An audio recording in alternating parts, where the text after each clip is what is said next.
안녕하세요. 건강관리사 정인영입니다. 오늘은 영양제 꼭 먹어야 할까에 관한 주제를 가지고 이야기를 해볼까 합니다. 음, 얼마 전에 건강 강의에서 했던 주제이기도 한데요. 기준을 알고 있으면 내가 영양제가 필요한지 아닌지를 판단하기가 쉬울 것 같아서 오늘 이거에 관한 이야기를 좀 다뤄보려고 합니다. 병원에서는 먹지 마라, 효과 없다 라고 하고, 방송에서는 먹으면 좋다, 효과는 있다 라고 말을 합니다. 누구 말이 맞는 걸까요? 음, 일단 스스로 판단하기 위해서는 내 몸을 기준으로 건강 지식이 있어야 합니다. 쉽게 말하면 기초 영양소가 뭔지를 알고 있으면 내가 먹는 식습관에 관해서 영양 보충을 해야 되는지 말아야 하는지가 판단이 서는 거예요. 자, 3대 기초 영양이라고 하죠. 탄단지, 탄수화물, 단백질, 지방. 응. 얘네들은 대부분 음식으로 많이 먹어요. 그러면 이따가 얘기는 하겠지만 탄수화물과 지방과 단백질의 비율을 몇 프로를 하루 동안 먹어야 하는지는 생각해 볼 문제인 거예요. 탄수화물을 많이 먹을 건지, 지방을 많이 먹을 건지, 단백질을 많이 먹을 건지, 그리고 탄수화물도 자연식의 탄수화물을 먹을 건지, 가공식의 탄수화물을 먹을 건지 선택을 해야 되고, 그리고 지방도 포화지방, 트랜스지방, 뭐 불포화지방, 뭘 먹을 건지, 건강한 지방이 뭔지도 아셔야 하고, 그 다음에 단백질. 대부분은 단백질 하면 고기 단백을 생각하세요. 그래서 동물성 단백질을 먹을 것이냐, 식물성 단백질을 먹을 것이냐도 하나의 숙제입니다. 그럼 내가 일단 음식으로 뭘 먹고 있는지를 판단이 섰어요. 그러면 이 내가 먹은 음식을 소화시켜줘야 될 영양소가 필요한 거예요. 이게 비타민과 미네랄입니다. 과일에도 있고 야채에도 있어요. 근데 한 가지 생각은 해보셔야 되는 거예요. 뭐냐면 1980년대만 해도 음, 제가 태어나던 그 해에만 해도 토질에 토질이 갖고 있는 미네랄이나 비타민의 양이 많았어요. 그러니까 토질이 좋았던 거예요. 그때는 미세먼지도 없었고 산성비라는 단어도 없었고 너무 지하수도 깨끗했고 별로 바이러스나 이런 것들이 별로 없었어요. 그리고 사람들이 고기를 많이 먹기보다는 야채나 나물 반찬을 많이 먹었던 시기이기도 해요. 응. 그런데 지금은 어때요? 80년대가 그런데 지금 40년이 지난 2025년 현재는 어떤가요? 비도 산성화가 돼 있고 오염이 돼 있어요. 토양도 미네랄이 빠져나가 있죠. 공기 중에 중금속이 많기 때문에 오염물질이 많아서 토지가 갖고 있는 미네랄의 함량이 턱없이 부족한 거예요. 80년대에 비교를 했을 때. 그러면 어떻게 될까요? 내가 어렸을 때 먹었던 그 영양가가 지금도 있겠냐는 거는 물음표라는 겁니다. 그래서 TV를 틀면 건강기능식품에 대한 광고가 엄청나죠. 왜 그럴까요? 과거에는 제약사가 영양제를 잘 안 만들었어요. 돈이 안 되니까. 특허를 낼 수가 없잖아요. 근데 지금은 제약사가 영양제를 만듭니다. 이거는 생각해 볼 문제인 거예요. 왜 만들까? 그러면 내가 먹은 음식을 태워주는 영양소가 비타민과 미네랄이라면 얘네 이제 태웠으면은 밖으로 빼야 되잖아요. 이걸 빼야 되는 게 식이섬유와 유산균인 거예요. 암에 관한 책을 보면은 유산균을 안 먹어도 되는 시기의 식습관과 유산균을 먹어야 되는 시기의 식습관은 구분해야 된다라고 나와 있어요. 무슨 말이냐면은 내가 유기농으로 만든 나물 반찬에 과일에 뭐 계란에 고기에 모든 게 다 건강한 그런 식단으로 먹는다면은 굳이 유산균은 안 먹어도 된다는 거예요. 그런데 내가 즐겨 먹는 소, 돼지, 닭, 오리 얘네들 뭐 먹어요? 옥수수 사료 먹죠. 옥수수 사료는 오메가6에 속하고 염증을 만들어냅니다. 근데 지금 문제는 뭐냐면 걔네가 유전자 변이로 된 옥수수로 만든 사료라는 거. DNA를 파괴할 수도 있다라는 거. 지속적으로 먹었을 때. 그리고 또 하나는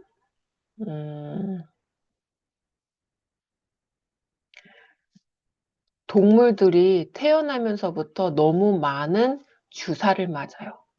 항생제 주사도 맞아야 하고 성장 촉진제도 맞아야 하고 백신도 맞아야 하고 이런 게 다 사람한테 넘어오잖아요. 최종적으로 그들을 잡아먹는 건 사람이잖아요. 그러면 건강하지 않은 소가, 돼지가 나한테 오면 내 몸은 건강해질까요? 아니라는 거죠. 그래서 유산균과 식이섬유가 보충제로 나오는 겁니다. 그럼 여기서 한 가지 짚고 넘어갈게요. 미네랄이 가장 흡수가 좋은 미네랄은 어떤 걸까요?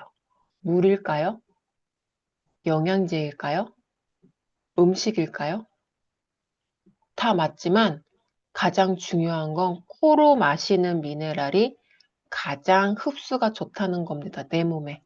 그래서 우리가 피톤치드가 가득한 숲속을 가면 그것도 아침에 아침 이슬 맞았을 때 7시, 8시쯤에 숲속을 걸으면은 그 피톤치드가 내뿜는 그 음이온이 있어요.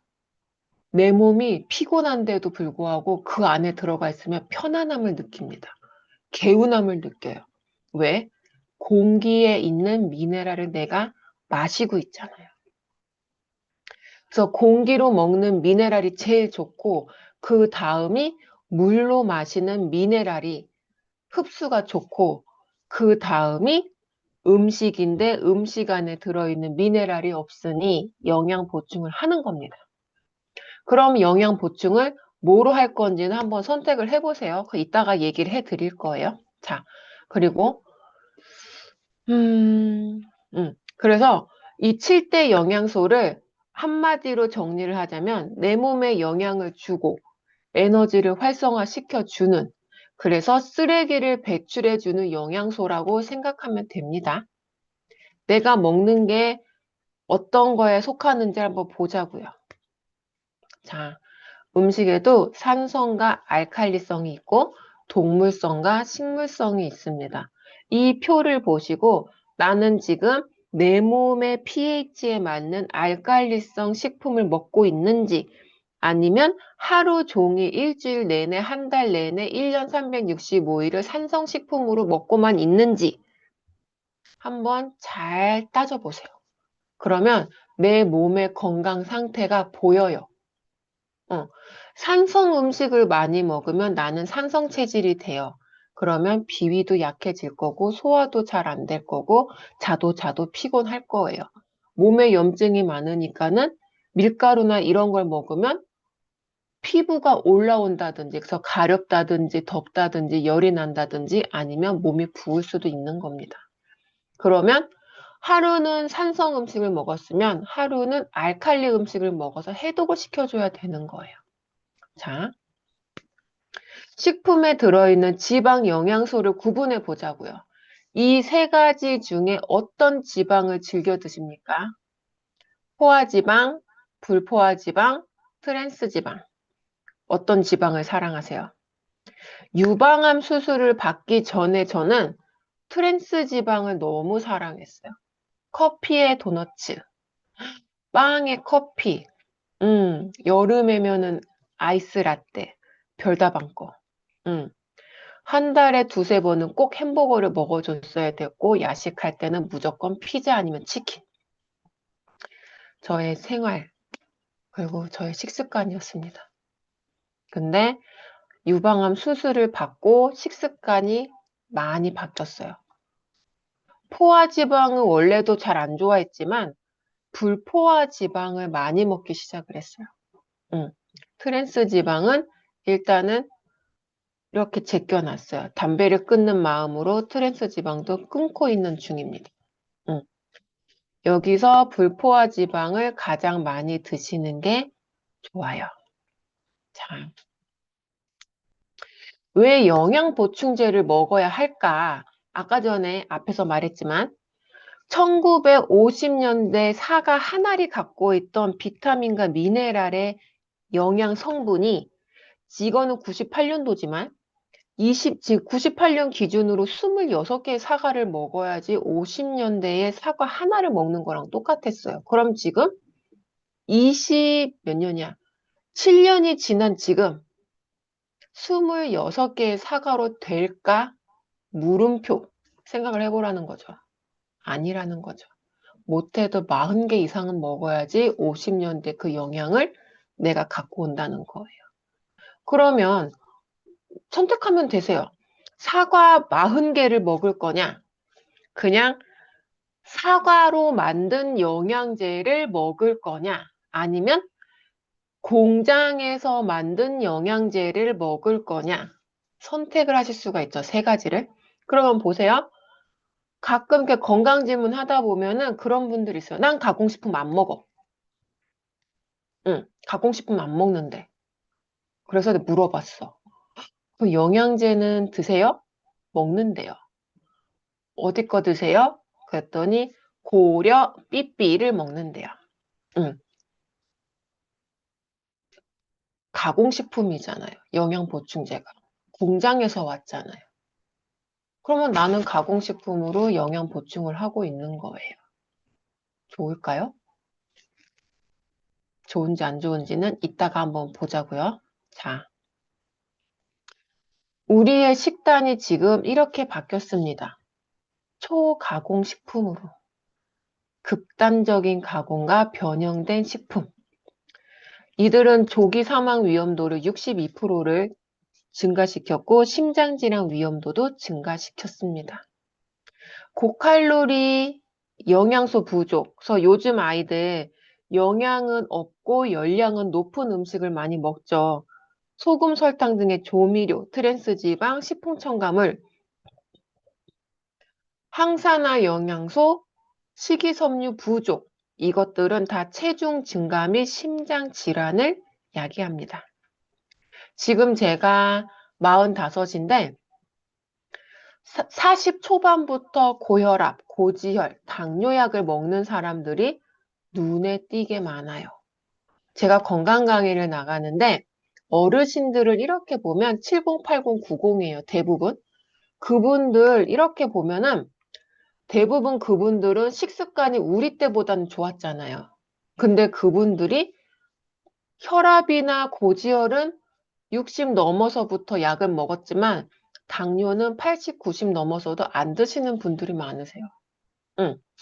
그거는 순전히 식습관이 많이 바뀐 거예요. 우리가 살아오면서. 여기서 라면, 소세지, 과자, 시리얼, 아침에 우유에 시리얼 드시는 분들 많을걸요? 그랬을 때 어떻게 될지는 다음 시간에 한번 마이크로바이옴을 이야기하면서 이야기를 해볼게요. 그리고 탄산음료, 설탕 많죠. 나도 모르게 설탕을 섭취하고 있는 거예요. 근데 요즘 아이들 어때요? 알코올을 먹지 않음에도 불구하고 지방간이 많아요. 아이들이. 그거는 반 이상이 음료수 때문에 그렇습니다. 그거 엄마들이 자제시켜줘야 돼요. 생각을 해보자고요. 자, 그럼 대사증후군의 원인은 뭘까요? 움직이는 것보다 먹는 게 많으니까 당연히 대사증후군이 오기는 해요. 비만하고 당뇨가 있고 고지혈이 있고 고혈압이 있는 40부터 이것들을 갖고 있으면 앞으로 120세까지도 살 수가 있는데 재수 없으면 120까지 사는데 80년을 약을 먹는 거예요. 한 7, 80대면은 이렇게 정리를 하셨던 분들이 그 시대에는 약을 먹어도 괜찮았어요. 약에 대한 부작용이 나올 때쯤이 되면은 가실 때가 된 거니까는 괜찮았어요. 근데 지금은 어때요? 약을 먹는 게 예전보다 배는 기간이 늘어났어요. 최소 40에서 50년, 많게는 80년을 약을 먹어요.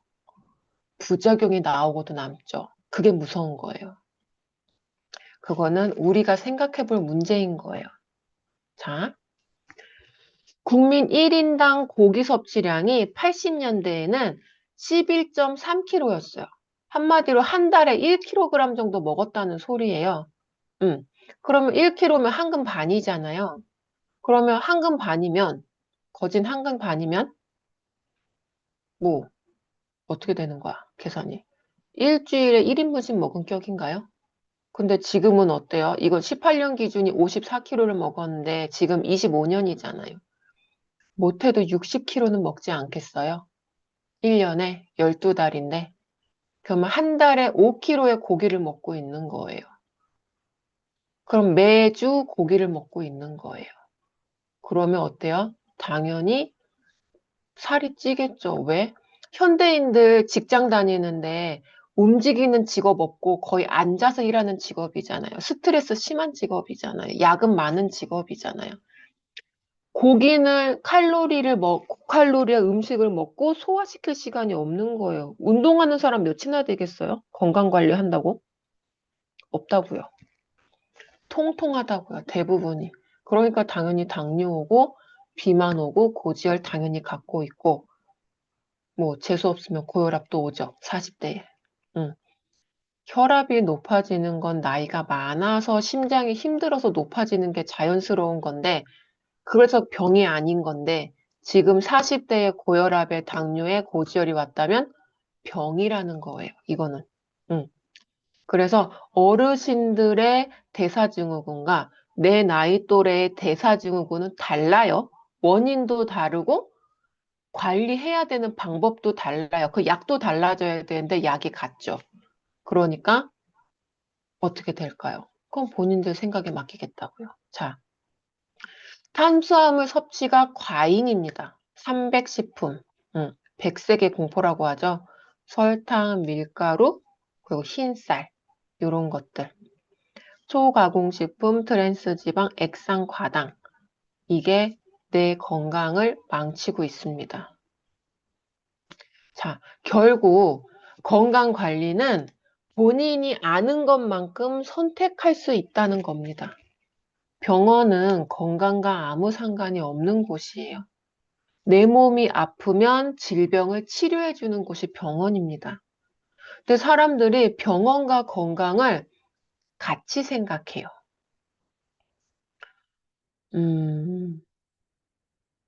이거는 한 번쯤 생각해 볼 문제예요. 의사 선생님이 나를 잘 알지 못하잖아요. 내가 몇 시에 자는지, 어떤 직업을 갖고 있는지, 스트레스를 어떻게 받고 있는지, 일 때문에 스트레스를 받는지, 사람 때문에 스트레스를 받는지, 잠은 잘 자는지, 물은 얼마나 먹었는지, 이런 것들을 물어보지 않는다고요. 그런데 나에 대해서 잘 모르는 사람이 내 병에 내 혈액 수치만 보고서는 진단을 해서 약을 처방해 준다고요. 그러면 일주일, 보름 정도는 먹을 수 있겠지만, 그래서 완화가 되면은 딱 약을 안 먹으면 되는데, 혈압, 고지혈, 당뇨, 뭐 통풍, 얘네들 어때요? 죽을 때까지 먹잖아요. 특히 혈압약을 한 번 먹으면 끊으면 되게 위험해요. 왜 그런지도 다음 시간에 알려드릴게요. 혈압 얘기할 때가 올 겁니다. 응. 그러면 결국에 병원은 건강하고 내 건강 관리를 맡아주는 곳이 아니에요. 병원은 아파서 가서 치료하는 곳이에요. 그러면 내 몸이 아프지 않아야 하잖아요. 의사나 병원이나 보건당국이나 국가가 개인의 건강을 책임져 줄 수 없다는 겁니다. 절대로. 건강 관리는 내 몫인 거예요. 내 몸인데 누구한테 맡깁니까? 내 몸이잖아요. 그러면 이거 한번 볼게요. 왜 병원에서는 영양제를 먹지 말라고 할까? 특히 간 수치 높은 분들 영양제 드시면 안 돼요. 정말 위험해요. 응. 당뇨 있는 분들도 영양제 함부로 드시면 안 돼요. 제 생각은 그래요. 왜 그러냐? 이것 때문에 그렇습니다. SK 에너지에서 만든 석유 소재 제품 생산 개통도예요. 원유를 받아서 석유, 경유, 등유, 납사, 가솔린 싹 다 분해를 했을 때 석유의 부산물, 납사로 플라스틱도 만들고, 기계도 만들고, 옷감도 만들고, 장갑도 만들고, 합성 고무로 타이어도 만들고, 신발도 만들어요. 그리고 그걸로 세제, 퐁퐁 이런 거 만들고, 화장품 만들고, 그 다음에 우리 식물에 뿌리는 화학 비료들, 걔도 얘로 만들어요. 그리고 우리가 먹는 병원약도 얘로 만들어요. 내가 먹는 영양제도 얘로 만들어요. 그래서 의사 선생님들이 아는 거예요. 병원약을 뭐로 만든지 알기 때문에 영양제 먹지 말라고 하는 겁니다. 틀린 말은 아니에요. 그래서 왜 예전에 그런 기사 있었잖아요. 영양제 브랜드를 매년 바꿔야 된다. 1년 주기로 바꿔라. 왜? 내 몸에 내성이 생기기 때문이라고 하잖아요. 그 내성이 기름 성분입니다. 알고 계시면 좋죠. 옆에 있는 그림을 보시면 합성 비타민의 주 원료와 그리고 석유의 정제 단계가 나와요. 석유의 정제 단계를 보면은 비행기에 들어가는 기름, 차에 들어가는 휘발유와 경유, 그 다음에 난로에 쓰는 등유, 그리고 나서 미네랄 오일이에요. 미네랄 오일 많이 들어봤죠? 화장품에 쓰는 오일입니다. 응. 우리 중저가 화장품들 다 미네랄 오일 써요. 제가 예전에 썼던 아삐 이거, LB 이거, 뭐 이삐 이거, 그 미삐 이거 다 미네랄 오일입니다. 석유예요, 석유. 오랜 시간, 장기간 쓸수록 얼굴 피부가 점점점 칙칙해지죠. 기름 성분 때문에 그래요. 그런데 화장품을 만드는 미네랄 오일보다도 더 나쁜 기름이 배에 들어가는 기름이에요. 뻥커씨유. 근데 저것보다 더 나쁜 기름이 아스팔트에 들어가는 콜타르예요. 저걸로 합성 비타민을 만든다는 거 참고하세요. 그러면 영양제 뭘 먹어야 하냐? 아까 말했죠. 공장에서 만든 양파링을 먹을래? 농장에서 갓 재배한 햇 양파를 먹을래? 물론 햇 양파가 좀 더 비싸요. 응, 당연히 비싸지. 자연식이 자연이잖아. 사람이 재배를 했잖아. 노력이 들어갔잖아. 햇빛을 받았고, 비를 맞았고, 자연 토질에서 자랐잖아. 아무리 질이 나빠졌다고 해도 자연이 만들어준, 뭐라 그래야 돼? 식품인 거잖아요. 내 몸에 당연히 좋겠죠. 신토불이라고 하는데. 건강을 위한 선택은 본인의 몫이라는 겁니다. 화학 공장에서 만든 가공식품으로 영양 보충을 할 거냐? 유기농 농장에서 만든 자연 그대로의 천연 비타민을 찾아서 먹을 거냐는 여러분들이 선택하세요.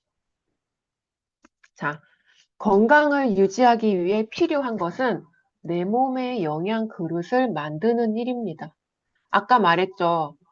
탄단지, 3대 영양소 음식으로 먹는다고 탄수화물, 지방, 단백질. 자, 하루에 어떻게 드세요? 내 몸의 70%는 물이에요. 응, 70%는 물이에요. 30% 남아있죠? 20%가 단백질이에요. 지방이 4%, 미네랄이 4%. 미네랄과 지방을 같은 비율로 먹어야지 된다는 겁니다. 그리고 탄수화물은 2%예요. 근데 우리 어떻게 먹어요? 탄수화물 70% 먹고 물을 2% 먹죠. 응. 2% 부족합니다. 아주 많이 부족하죠. 2% 먹는다고요. 물을 1리터도 못 먹는다고요. 그런 내 몸의 생명을 유지하기 위해서 내가 물을 얼마나 먹어야 하느냐? 이건 참고로 알고 계세요. 인바디를 해서 기초대사량을 체크하세요.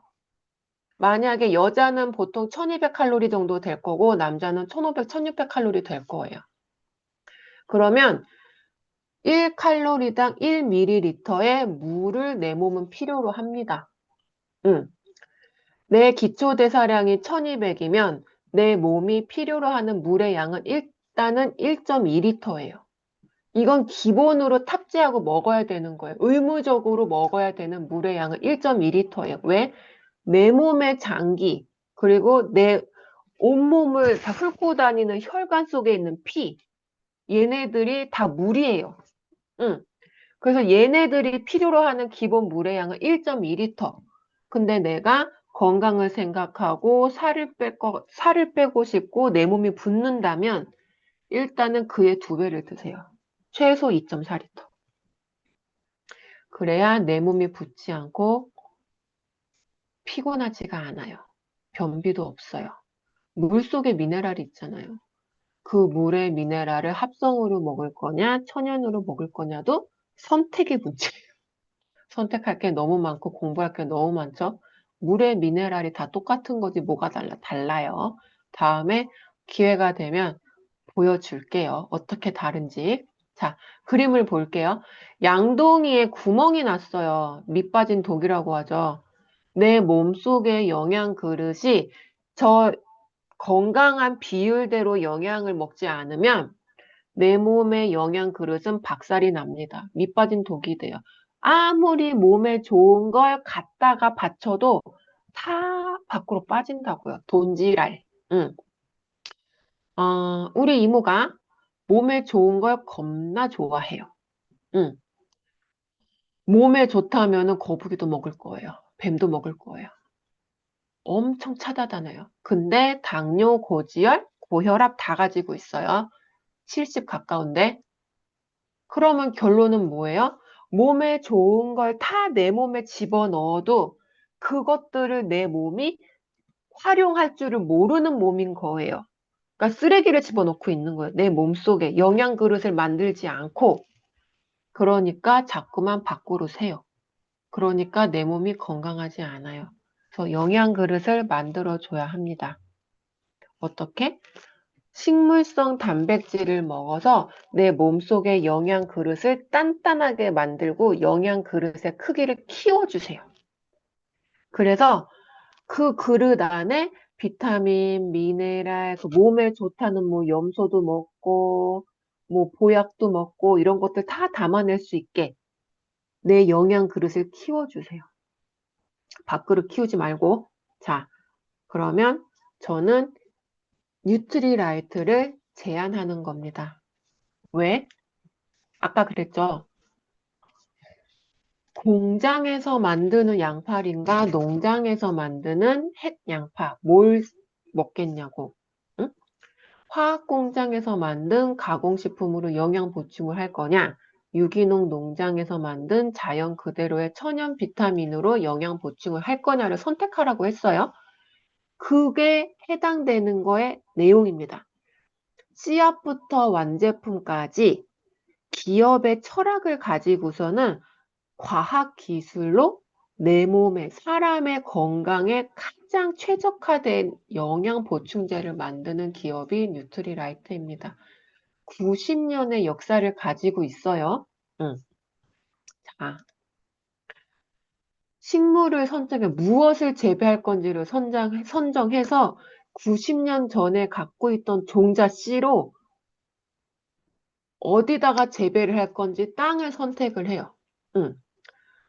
사막에 있는 농장, 유기농 농장을 가지고서는 어느 지역의 어느 온도에서 이 열매를 심었을 때 얘가 가장 좋은 영양가를 가지고 있는지를 다 과학적으로 다 연구를 해가지고 지정을 해서 심는 거예요. 그리고 재배를 해서 영양가가 가장 높은 시기에 수확을 합니다. 영양가가 높은 시기가 맛있는 시기는 아니에요. 달라요. 맛있기 직전에 영양가가 가장 높다고 해요. 떫어서 안 먹는 그거. 음.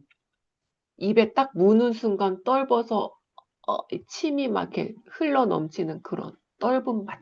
싫잖아. 그때 수확을 합니다. 그거를 농축을 하고 거기서 뭐 중금속 이런 거 나오지 않게 또 관리를 해가지고 영양소 파괴가 되지 않게끔 또 온도도 맞춰가지고 손이 되게 많이 가요. 그러니까 비싸지. 손이 많이 가는데. 그래도 유기농 과일보다는 쌉니다.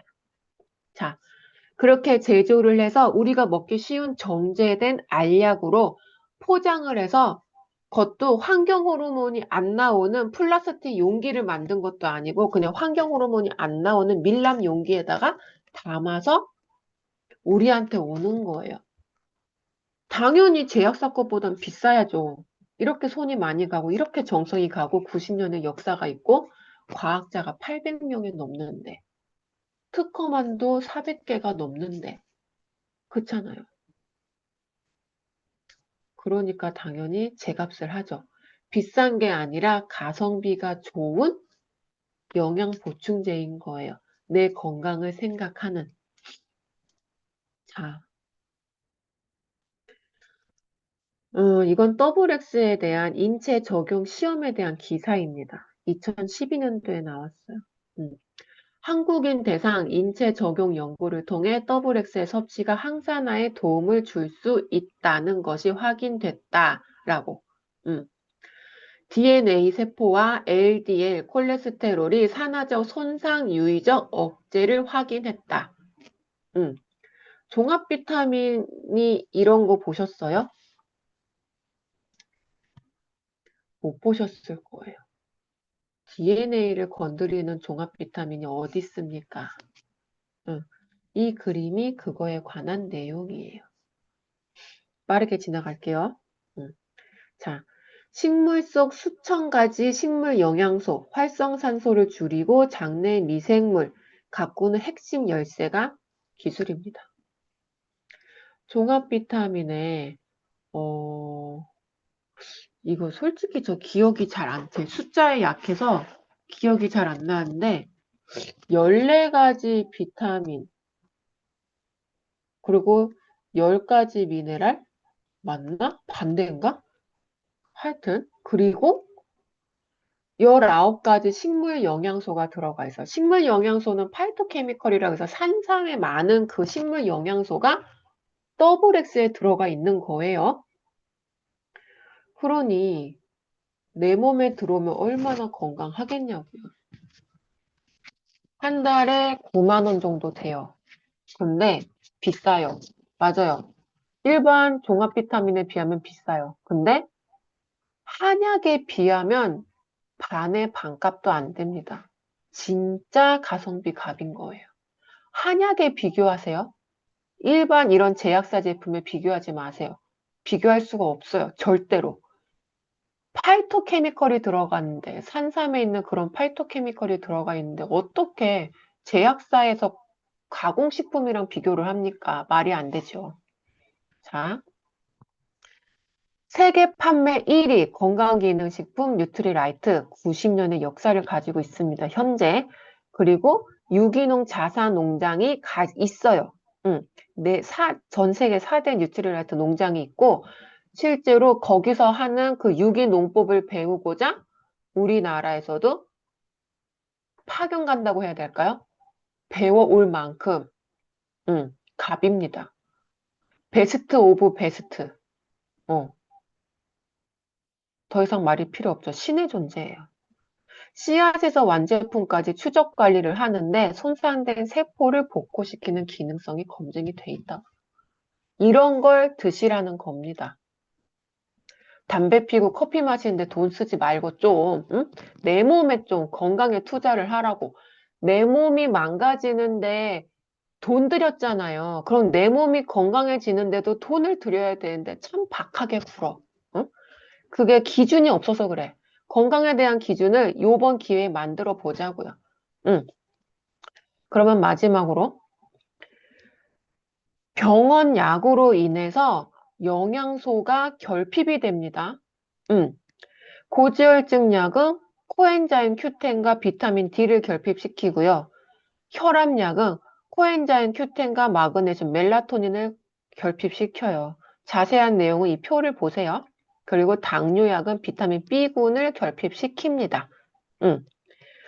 이런 걸로 인해서 그리고 특히 아토피, 스테로이드 맞죠? 칼슘, 마그네슘, 비타민 B군 결핍시키고 근육도 녹이는 게 스테로이드예요. 이거 표 꼭 보시고 제가 다음 시간에는 약과 건강에 관련된 얘기를 할 거예요. 약과 영양에 관한 이야기.